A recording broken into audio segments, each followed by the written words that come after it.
Assalamualaikum warahmatullahi wabarakatuh. Saya Muhammad Rehan, kelompok 5 manajemen produksi. Di sini saya menjadi pembuka dalam materi manajemen mutu. Baiklah, langsung saja ke materi. Oke, yang pertama pengertian manajemen mutu. Pengertian pertama, quality management atau manajemen mutu adalah tindakan yang dilakukan untuk menjaga tingkat kualitas yang diinginkan oleh perusahaan. Tindakan ini mencakup rangkaian aktivitas lain seperti menentukan standar kualitas, peraturan yang diperlukan, dan aspek lain yang dapat menentukan kualitas produk atau jasa. Tujuan utamanya adalah untuk jangka panjang, agar customer loyalty stabil atau bahkan terus meningkat. Dan pengertian yang kedua, manajemen mutu adalah sebuah sistem manajemen untuk mengawasi semua kegiatan dan tugas dalam suatu organisasi untuk memastikan bahwa produk dan layanan yang ditawarkan serta sarana yang digunakan untuk mencapainya bersifat konsisten. Hal ini diperlukan untuk mencapai dan mempertahankan tingkat mutu yang diinginkan dalam organisasi, termasuk di dalamnya penentuan kebijakan mutu, menciptakan dan menerapkan perencanaan dan jaminan kualitas, dan kontrol kualitas serta peningkatan kualitas. Komponen utama manajemen mutu. Yang pertama, perencanaan kualitas, proses mengidentifikasi standar kualitas yang relevan dengan proyek dan memutuskan bagaimana cara memenuhinya. Yang kedua, peningkatan kualitas, perubahan yang disengajai dari suatu proses untuk meningkatkan kepercayaan atau keandalan hasil. Yang ketiga, kontrol kualitas, upaya berkelanjutan atau kontinu untuk menegakkan integritas dan keandalan proses dalam mencapai hasil. Yang keempat, jaminan kualitas, tindakan sistematis atau terencana yang diperlukan untuk menawarkan keandalan yang memadai sehingga layanan atau produk tertentu akan memenuhi persyaratan yang telah ditentukan. Tujuan manajemen mutu. Tujuan dari manajemen mutu adalah untuk memastikan bahwa semua bagian dalam organisasi bekerja sama untuk meningkatkan proses, produk, layanan, dan budaya perusahaan untuk mencapai keberhasilan jangka panjang yang berasal dari kepuasan pelanggan. Proses manajemen mutu. Pada proses manajemen mutu melibatkan kumpulan pedoman yang sudah dikembangkan oleh tim untuk memastikan bahwa produk dan layanan yang dihasilkan memiliki standar yang tepat atau sesuai dengan tujuan. Kedua, aktivitas pada proses manajemen mutu dimulai ketika organisasi menetapkan target kualitas yang harus dipenuhi dan yang disepakati oleh pelanggan. Ketiga, organisasi kemudian mendefinisikan bagaimana target yang akan diukur, kemudian mengambil tindakan yang diperlukan untuk mengukur kualitas. Keempat, selanjutnya mengidentifikasi masalah kualitas yang muncul dan memulai perbaikan. Kelima, langkah terakhir melibatkan pelaporan tingkat keseluruhan kualitas yang dicapai. Proses ini memastikan bahwa kualitas dan desain produk serta layanan yang dihasilkan oleh tim sesuai dengan harapan pelanggan. Metode peningkatan kualitas terdiri dari 3 komponen, yaitu peningkatan kualitas produk, peningkatan kualitas proses, dan peningkatan kualitas berbasis orang. Jadi, manajemen mutu merupakan gabungan dari semua fungsi manajemen yang dibangun berdasarkan konsep kualitas yang berorientasi pada kepuasan pelanggan. Prinsip manajemen mutu. Ada beberapa prinsip manajemen mutu yang diadopsi oleh standar internasional dan manajemen mutu. Prinsip-prinsip ini digunakan oleh manajemen puncak sebagai kerangka kerja atau framework yang akan membimbing organisasi pada peningkatan kinerja. Ada 7 prinsip manajemen mutu sebagai berikut. Yang pertama, fokus pelanggan. Fokus utama dari organisasi manapun adalah untuk memenuhi dan melampaui harapan dan kebutuhan pelanggan.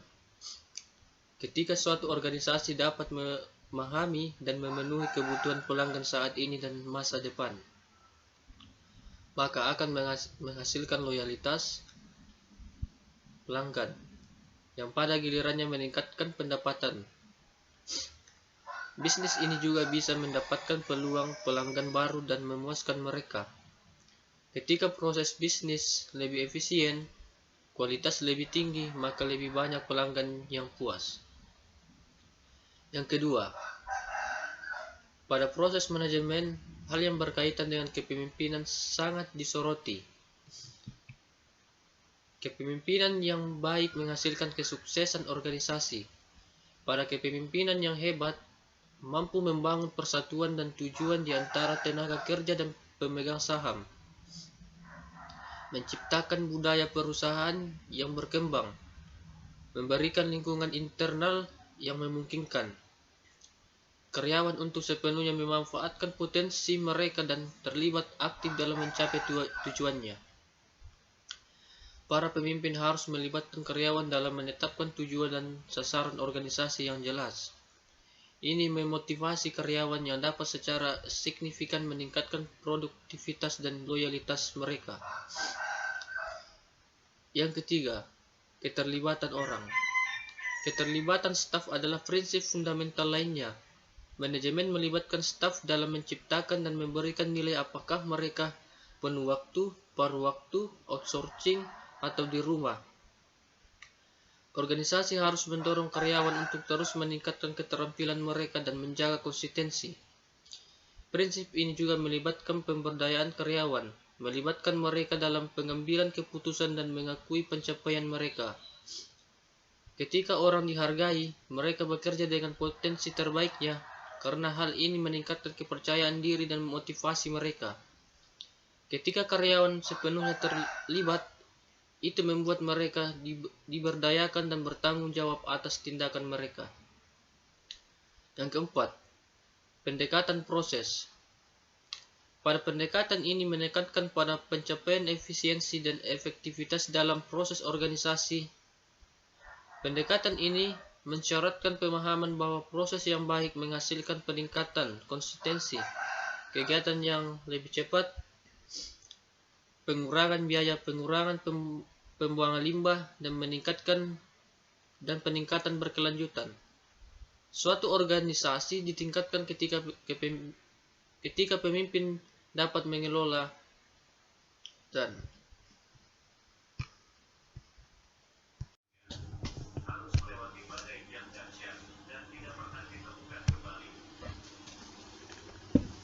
Saya akan melanjutkan penjelasan dari Reza.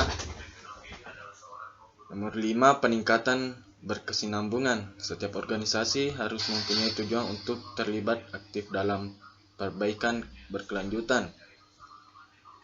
Bisnis yang meningkat terus mengalami peningkatan kinerja, fleksibilitas organisasi, dan peningkatan kemampuan untuk mendapatkan peluang baru. Bisnis harus dapat menciptakan proses baru secara berkelanjutan dan beradaptasi dengan kondisi dan situasi pasar yang selalu berubah. 6. Pengambilan keputusan berbasis bukti. Pendekatan logis berdasarkan data dan analisis adalah naluri bisnis yang baik. Bisnis harus mengadopsi pendekatan faktual untuk mengambil keputusan. Bisnis yang membuat keputusan berdasarkan data dan verifikasi dan dianalisis memiliki pemahaman yang lebih baik tentang pasar. Mereka mampu melakukan tugas yang memberikan hasil yang diinginkan dan bahkan membenarkan keputusan masa lalu mereka. Pengambilan keputusan faktual sangat penting untuk membantu memahami hubungan sebab akibat dari berbagai hal dan bahkan menjelaskan potensi hasil dan konsekuensi yang tidak diinginkan. 7. Manajemen hubungan. Manajemen hubungan adalah tentang menciptakan hubungan yang saling menguntungkan dengan semua pihak yang berkepentingan, termasuk pemasok dan pengecer. Berbagai pihak yang berkepentingan dapat mengaruhi kinerja perusahaan. Organisasi harus mengelola proses rantai pasokan dengan baik dan mempromosikan hubungan antara organisasi dan pemasok untuk mengoptimalkan dampaknya terhadap kinerja perusahaan. Ketika suatu organisasi mengelola hubungannya dengan pihak-pihak yang berkepentingan dengan baik, maka lebih mungkin untuk mencapai kolaborasi bisnis yang berkelanjutan.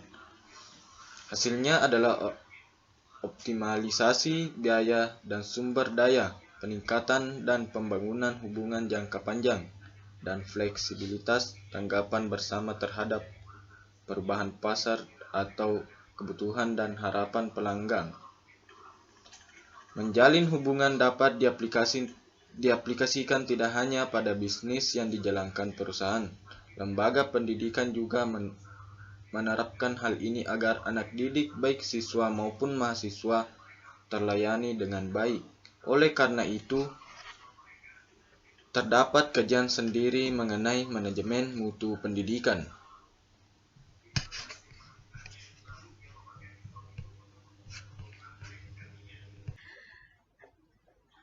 Oke, perkenalkan nama saya Nur Fatimah M, bisa dipanggil Ima.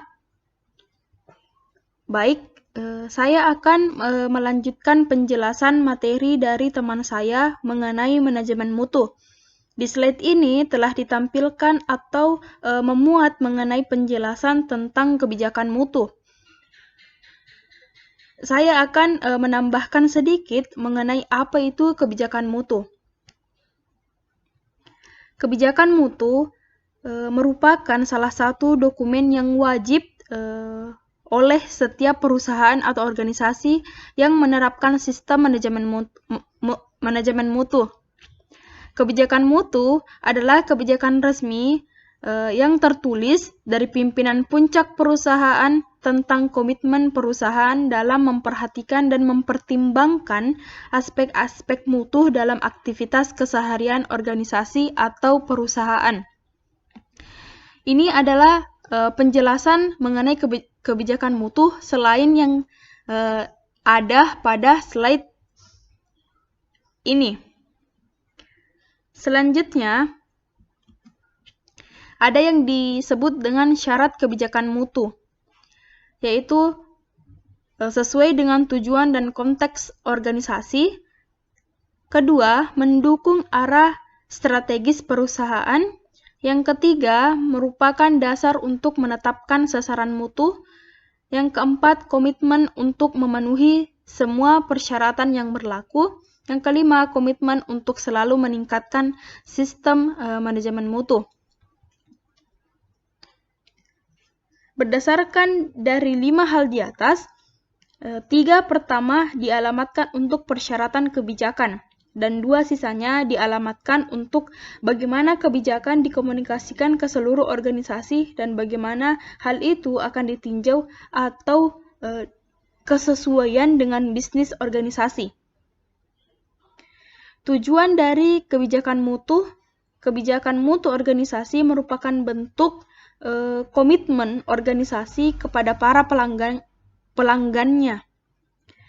Komitmen terhadap kualitas, komitmen untuk memperbaiki kesinambungan dari sistem manajemen mutu. Konteks untuk sasaran mutu, bagaimana tujuan organisasi berhubungan dengan kebutuhan pelanggan. Sebuah kebijakan mutu harus mencangkup komitmen yang jelas untuk kepuasan pelanggan dan perbaikan terus-menerus. Kebijakan mutu organisasi harus memiliki pernyataan yang jelas dan harus dipahami oleh staf organisasi. Kebijakan mutu suatu organisasi harus menyediakan kerangka kerja untuk menetapkan dan meninjau sasaran mutu organisasi. Saya akan memaparkan beberapa contoh dari kebijakan mutu itu sendiri. Contoh yang pertama, kami dari PT ABCD akan konsisten menyediakan produk dan layanan yang dapat memenuhi atau melebihi kebutuhan dan harapan dari pelanggan kami. Kami akan secara aktif meningkatkan kualitas melalui program yang memungkinkan setiap karyawan untuk melakukan pekerjaan mereka dengan benar setiap saat.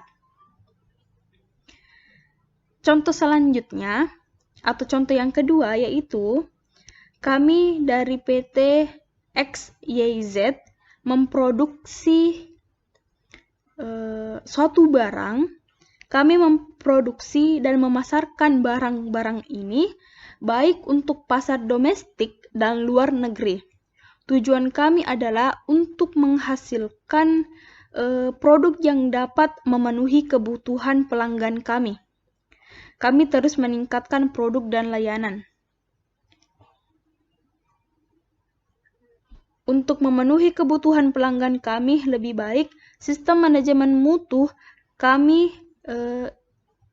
dirancang untuk menjamin pemeliharaan kualitas produk melalui evaluasi, inspeksi, dan verifikasi proses pada semua tahap produksi. Itu adalah pemaparan atau penjelasan mengenai cangkupan-cangkupan kebijakan mutu. Sekian dari saya. Assalamualaikum warahmatullahi wabarakatuh. Assalamualaikum warahmatullahi wabarakatuh. Saya akan menjelaskan lanjutan dari materi manajemen mutu. Di slide ini yaitu manajemen mutu terpadu. Definisi dari manajemen mutu terpadu, total quality management, adalah strategi manajemen yang ditujukan untuk mengintegrasikan semua fungsi organisasi, pemasaran, keuangan, desain, teknik, dan produksi layanan pelanggan, dan lain-lain, dalam rangka pemenuhan kebutuhan pelanggan dan tujuan organisasi. Fokus dari manajemen mutu terpadu adalah untuk meningkatkan kualitas barang dan jasa melalui peningkatan praktek internal yang berkelanjutan. Standar yang ditetapkan sebagai bagian dari pendekatan manajemen mutu terpadu dapat mencerminkan prioritas internal dan standar industri apapun yang ada saat ini. Ada banyak contoh penerapan manajemen mutu terpadu dalam organisasi, seperti dalam bidang pendidikan, pelayanan kesehatan, puskesmas. Manajemen mutu pendidikan merupakan sebuah metodologi tentang perbaikan secara terus-menerus, yang dapat memberikan seperangkat alat praktis kepada setiap institusi pendidikan dalam memenuhi kebutuhan, keinginan, dan harapan pelanggan untuk saat ini maupun masa yang akan datang. Manajemen mutu pelayanan kesehatan dalam hal ini menyangkut manajemen mutu puskesmas, di mana merupakan metode untuk mengelola derajat kesempurnaan pelayanan kesehatan yang sesuai dengan standar profesi dan standar pelayanan dengan menggunakan semua potensi sumber daya yang tersedia secara wajar, efektif dan efisien, serta diberikan secara aman dan memuaskan sesuai norma, etika, hukum, dan sosial budaya dengan memperhatikan keterbatasan dan kemampuan pemerintah dan masyarakat konsumen. Kemudian di slide berikutnya yaitu manfaat manajemen mutu. Yang pertama, membantu organisasi mencapai konsistensi yang lebih besar dalam tugas dan kegiatan yang terlibat dalam produksi produk dan layanan. Yang kedua, meningkatkan efisiensi dalam proses, mengurangi pemborosan, dan meningkatkan penggunaan waktu dan sumber daya lainnya. Yang ketiga, membantu meningkatkan kepuasan pelanggan. Yang keempat, memungkinkan bisnis untuk memasarkan bisnis mereka secara efektif dan mengeksploitasi pasar baru. Yang kelima, memudahkan bisnis untuk mengintegrasikan karyawan baru dan dengan demikian membantu bisnis mengelola pertumbuhan dengan lebih mulus. Yang keenam, memungkinkan bisnis untuk terus meningkatkan produk, proses, dan sistem mereka. Manajemen mutu dalam bisnis sangat penting untuk memastikan konsistensi dalam proses serta produk dan layanannya. Dalam bisnis, kepuasan pelanggan adalah kuncinya, karena perhatian utama pelanggan adalah kualitas produk atau layanan yang mereka beli. Tujuan utama pemasok harus selalu memastikan bahwa apa yang mereka hasilkan memiliki kualitas yang konsisten dan baik. Sekian dan terima kasih.